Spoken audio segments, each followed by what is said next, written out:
Yes. Welcome everybody for the final Science and Policy session. Welcome to the people watching around the globe on the internet. I think we have to step aside because we're going to watch a short film about the subject so everyone can see it. And afterwards we're gonna talk. Luftbilder aus Afghanistan vom 4. September 2009, aufgenommen aus einem F-15 E-Strike Eagle Mehrzweckkampfflugzeug der US Air Force. Im Visier des Piloten 2 Tankwagen, die auf einer Sandbank des Kunduz River stecken geblieben sind. Als kleine Punkte zu sehen sind Menschen, die sich rund um die LKW bewegen. Die beiden Tanklastzüge waren wenige Stunden zuvor von den Taliban in ihre Gewalt gebracht worden. Geladen haben sie Treibstoff für die ISAF-Truppen. Diese Bilder aus der F-15 mit dem Codenamen Dude 15 sind auch im deutschen Feldlager in Kunduz zu sehen. Dort beobachtet der deutsche Oberfeldwebel mit dem Rufnamen Red Baron 20 das Geschehen über seinen Monitor.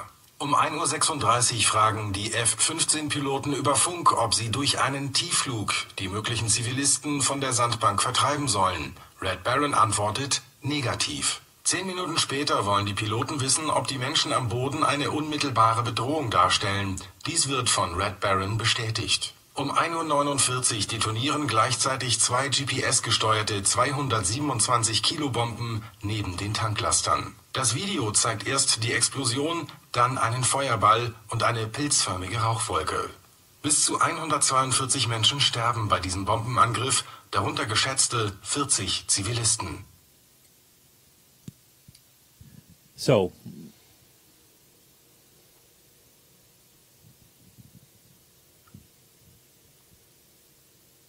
well, this brings us to the heart of the discussion. Christine van Burken from Eindhoven University and Overste Verhoeff from the Dutch Army. We're going to talk about moral fitness in technological warfare. What exactly did we see here? Well, these were images that were also presented in Afghanistan in a provincial reconstruction team. And the images are from an airplane that is flying over a riverbank. And in the riverbank, you saw things going on. And these things that was about 2 trucks, fuel trucks, that were about to bring fuel to the ISAF troops nearby, in a camp nearby. They had become stuck in the river banks, and the reason is, or the rumors were, that they were hijacked by Taliban. So there was airplanes flying nearby. They were sending these images to the camp, where a commander was watching them, together with a forward air controller or a joint tactical air controller. But that's all the military part of it. Maybe you can even explain better what we just saw. Well, in fact, it was I believe it was infrared, but it was sensors, so not giving live sharp images. Those images were interpreted by a warrant officer somewhere in a operations center. Probably based on rumors, but I don't know the details of that exactly. But based on the rumors that you mentioned, he did an interpretation of what he saw. And he gave the order to drop the bombs. So, effectively, based on not complete information, information that gave him some indication but didn't tell him the whole story, he made a decision to drop the bomb. That's effectively what happened in command and control language. These are the dilemmas of modern warfare. You have little information, you have little time, and you have a responsibility to take a decision immediately. There's an imminent threat of the fuel tanks coming your way, so there's not the option to sleep on it or to wait any longer.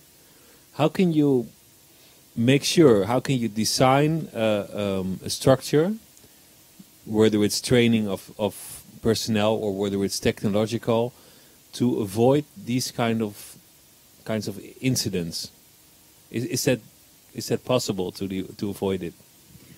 Well, the question if it is possible is a very big one, but I think there are things you can do to avoid bad things from happening. We call this a bad thing happening because there were many civilians involved in the death of the people who died in this, what is referred to as the Kunduz airstrike incident. It happened in Afghanistan, the province Kunduz. Well, in our research, what we did, we looked at how technology potentially influences the way moral decisions are being made. And what we found in the research, that some technologies are better not put in some, what we call a practice or a sub-practice. And with a practice, I mean, for example, the pilot practice or the commander practice or the forward air controller. These are different practices. There's different rules that hold for these practices. And also, it's a different goal or orientation of that practice. A commander should be concerned about different things than a pilot. And for some of these practices, some technologies are better not used. For example, in this example, what I try to argue is that for a commander to see grainy images, it can distract him from his real task, namely keeping the overview, and it can even lead him to making not the right decision. Whereas for a forward air controller, these images can be very helpful because they can tell him in his discussion with the pilot what is the best place for his own people and for the local people, the civilians, to put a bomb. So that's what we've tried to do in our research, to not say, oh, all technology is bad or all technology is very good, but to put it in a context which we have called a practice, and from there on you decide whether it's a good technology or not. So if we go back to the film, what you saw there is that the people taking the decision only had a very they didn't have a very broad view of the situation. They only saw a small part of it, and that makes a different and more difficult decision. Yes, exactly. What we've done in our research, we've described so-called pitfalls of network-enabled operations. What we saw was an example of a network-enabled operation, and I think Bram can also refer to that. What we do in military operations, we aim to share information as broadly and as widely as possible with everybody, because then everybody knows what's going on and we can make the very best decisions. Well, as we saw here, that's not necessarily the case. So this network-enabled operations comes with certain pitfalls. And one of the pitfalls we have called a predator view. And that's what you said. You saw only a little piece of what was going on. And if you base your decision as a commander who should take the whole safety of the province of Kunduz into perspective, he was misled maybe, or he interpreted the pictures in such a way that it made him make a decision that was maybe in the end not the best decision. So this predator view is one of the pitfalls. And because a civilian can look like a terrorist, or a normal fuel car can look like a weapon. In this case, it was hardly identifiable as human. There were just a couple of dots in a screen going around. Without being judgmental about a colleague that made a bad decision, but it is a little bit too forward thinking to identify those as Taliban. And he was actually asked the question, according to the little movie we saw. He was asked the question, is this Taliban? And then he said yes, but based on what? So, and that is the big pitfall. He trusted his intuition based on the technology that gave him the picture. So effectively, he did not trust all the other information sources that he maybe should have asked for. Does it become easier to shoot if you only see a puppet on the screen, other than if you would see a real person in front of you? Does it lower the moral difficulty of actually killing someone? If there's literature, there's a lot of research about that. One I read myself is about Mr. Christopher Coker, who said the human is no longer in the loop, or at least he thinks about dehumanizing of the battlefield, and he's afraid that the human is no longer in the loop. We saw a little bit of a. This example is a bit of that. That dot on the screen is a dot, and not it's dehumanized for the guy who made the decision to shoot at it. The standoff is so big, he's not actually there with the boots on the ground. He doesn't sense the surrounding that good that he can actually, well, maybe more easily make that decision and say, well, shoot them. And that's, so in fact the answer to your question is, I would say yes, it becomes slightly easier, but that's because we don't take into account that there's actually humans on the ground, and so the morality, well, I wouldn't say fades away, but it is it's under pressure in that situation. Also, a soldier could question someone, could arrest someone, could maybe warn someone. A drone or a pilot in a F-16 basically has very limited tools. He cannot question anyone, he cannot arrest anyone. It's either kill or don't kill. That makes it morally more difficult, or is that not true? Well, maybe I have never piloted a remote vehicle, but if you can do a flyby, just warning them off, like the pilots asked for to that man who made the decision to bomb them, he said, "Can we do a flyby and scare them off?" Well, you can do that with a drone, as long as you got eyes on target. You can fly by and maybe make a threatening move or so. So I would say that maybe that's not the issue. You don't have to kill. If you're in an F-16 and you fly by at 300 kilometers an hour, there's not much communication going on with the people on the ground either. So I wouldn't say that's actually really an issue. Well, maybe I can add to that there is literature even, or at least from interviews with pilots who do that as their daily job. They have a daily job of piloting a drone. Maybe we could say the opposite is going on. Namely, these pilots are watching, they're not shooting all day long. The majority of the time they spend is watching somebody does what we all do during our day. We just go to work, we play with the kids, we have dinner, we go to bed, and then indeed at one point, if you are told by an information analyst, for example, you have to follow this person because he may be doing harmful things, for example, making a bomb in his shed. That means you start observing him, and it's very boring, but you get to know somebody more or less. You get a very intimate view in somebody's life, and then the decision may come. Now it's the time, you have to take him out. And take him out is, of course, killing the person. But that the pilots say it's not easier at all. We have followed people, and it doesn't make it necessarily easier to do that from a drone perspective. So both sides are true. I think it's easier if you see just the dots on the screen. But therefore, you have what I want to argue. You have to see what the technology does in that practice. And for some practices, it does it a better job, morally speaking. In some practices, it does a worse job. So how do you promote moral fitness amongst military personnel in this new way of war and in this new environment? How do you promote moral, proper decision making? That's tough. There's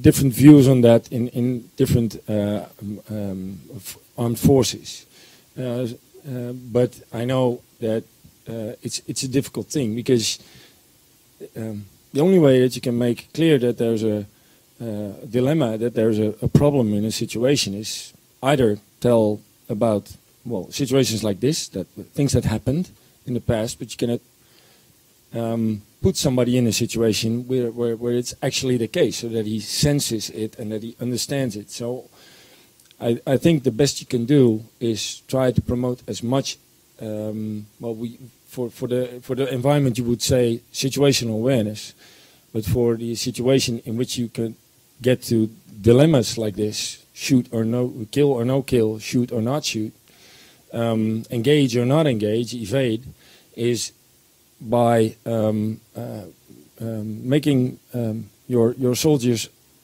more aware of the fact that these things can happen. And I think maybe another thing, because this is sort of integrating technology in a human situation. If you think about robotization, more technology, more advanced technology in about 15 years, you could imagine that there's more technology, more higher advanced technology in a team of people. So then you work closely together. And where do you draw the line between saying to that, let's say, robot in 15 or 20 years, if you see somebody that looks like this, shoot him. And then you let that machine make the decision. So then it becomes more of a leadership issue, I think, to create a team out of your people and actually the technology that you're dealing with. And you can start with that now, because this was a guy that was in some operation center somewhere talking to pilots.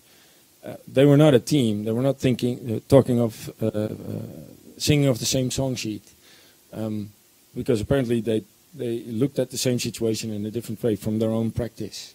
And bring those practices together and form a team out of that. I think that would be one way to promote moral awareness, or morality awareness. Don't split up the moral decisions. Make sure that not everyone gets one share, so someone has to have a complete view of the situation before taking the decision. Yes, always think, maybe that's not using the right words, but think outside your own circle. So also think about the other people's practices. What are their views, and how do I bring that together, and what will be my decision then?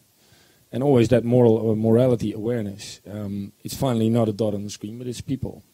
Can you actually win a war completely long distance with technology and drones? Because especially the Dutch army was always very ahead of its time, talking about the hearts and the minds and building up a community and trying to connect with the locals.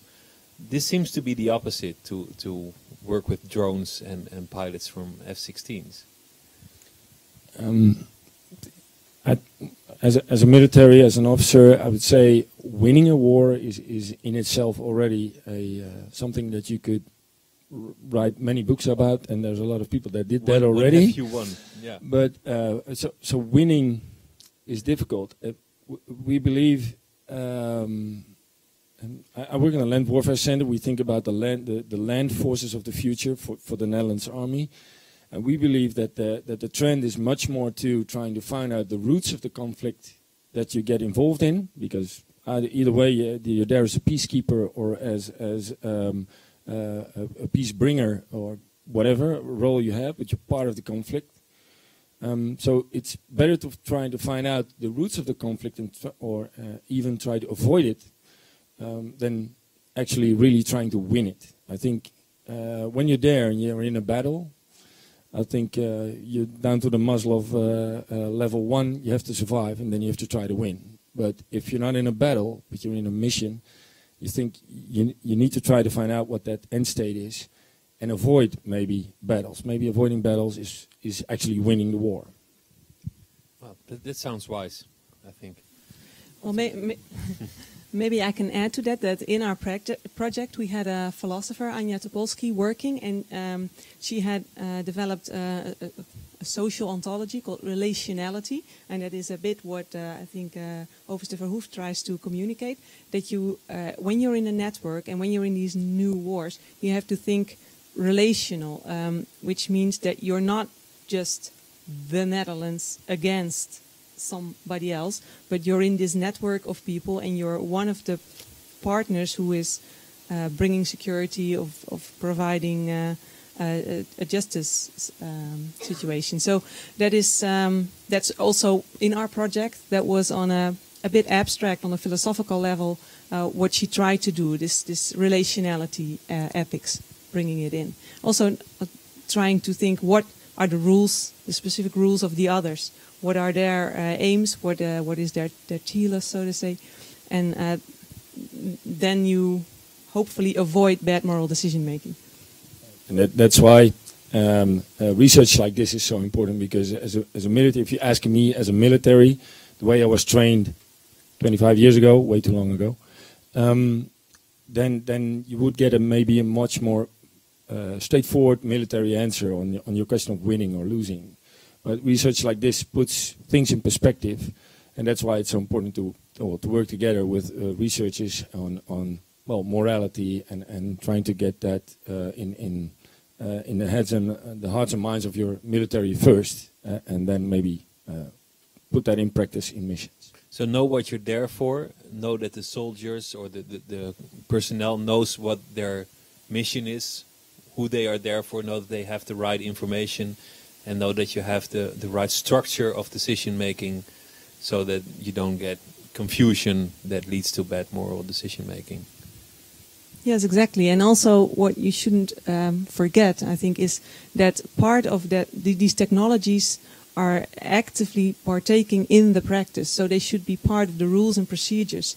And we have it with our weapon. We have rules about when we can use it and when we cannot use it, and if we use it, how we should use it. But there's all these different types of technology going on, these information communication technologies.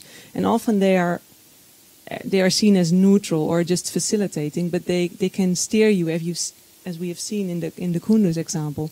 So there should be, it's what we try to argue for, that the technology should be embedded also in the structure of these practices to hopefully make moral decision making in these practices better. I think it could also be very decisive for the outcome of the mission. These kinds of mistakes seem to be very destructive for what you're trying to do in a society. Can you tell me something about the effects of one bad decision where 40 civilians died? What effect does that have on the mission in Kunduz?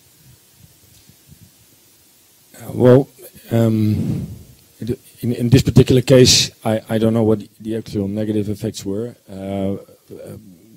but there will be. Well, there's a lot of second and third wave effects after this.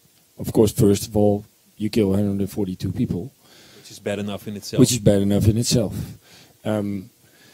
But there's, I would say a good way to answer that question is the concept of the strategic corporal has started to exist somewhere around early 90s when we started doing missions in the Balkans with the Netherlands defense forces at least.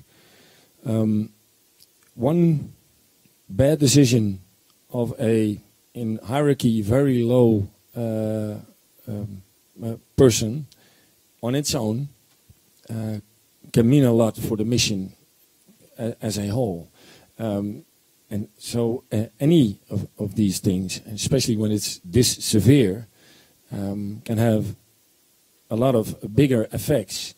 The only way to handle this is, not avoid it like technology. Technology isn't all good or all bad, but it's the same thing with this. We're doing our missions this way. The only way to avoid that is to be aware of it, and put that awareness in the heads of your soldiers. So, but avoid it. I don't think you'll ever be able to avoid it. There will always be bad decisions, as there will be a lot of good ones, I hope. Okay, thank you very much. Does anyone have any questions at this point? Please.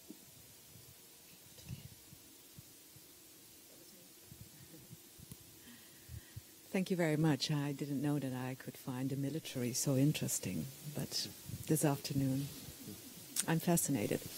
Thank you for this link you make between technology and people and the relational concept of morality and moral decision making.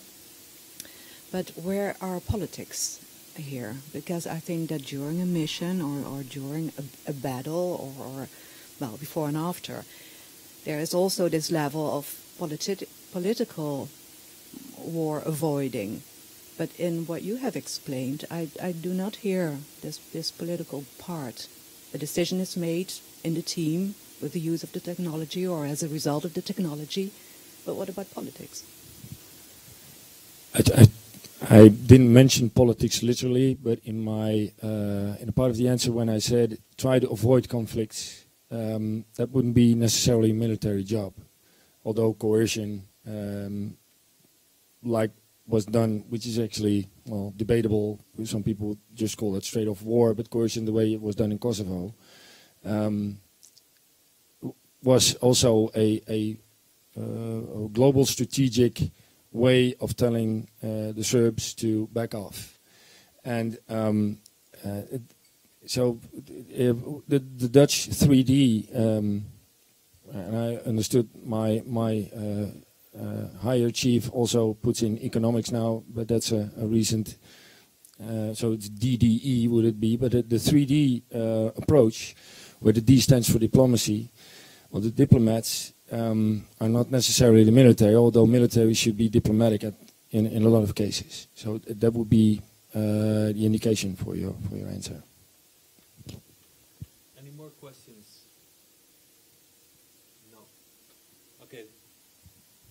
Thank you very much, Overste Verhoeff. Also, thank you very much, Christine van Burken, and thank you for this, for your attention to this final session.